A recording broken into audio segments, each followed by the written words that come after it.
nasiblah. Bawa anak naik motor tekan-tekan butang, terlanggar orang yang jual nasi lemak, habis jatuh ayam dagangan dia. Kesian sekali orang itu masih baik bertanggungjawab, tapi pula jadi pula seorang tok-tok ni seorang yang bawa cucu dia jalan-jalan. Cucu dia pun sama, gatal tangan tekan butang, langgar pagar, habis jatah tulang dia.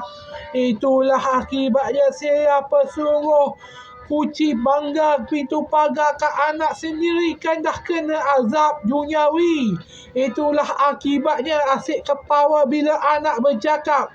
Dah tahu si anak tak suka bergurau, tahu suka serius, asyik-asyik nak senyum ketawa pada anak.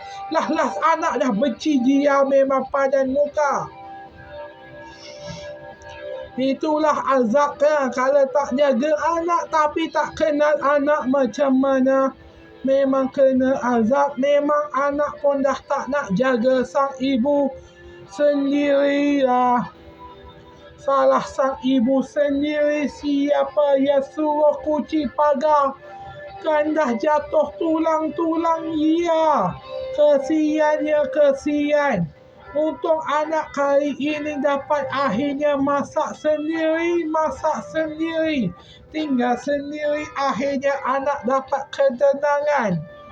Si anak belum tentu terima sang ibu itu.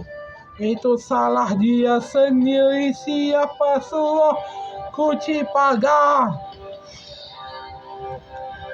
malah menyusahkan orang. Itulah akibatnya. Lagu ini bukan lagu penghinaan, tapi lagu kesedaran diri sendiri. Untukmu sedar itu salahmu sendiri, malah menyusahkan orang sahaja.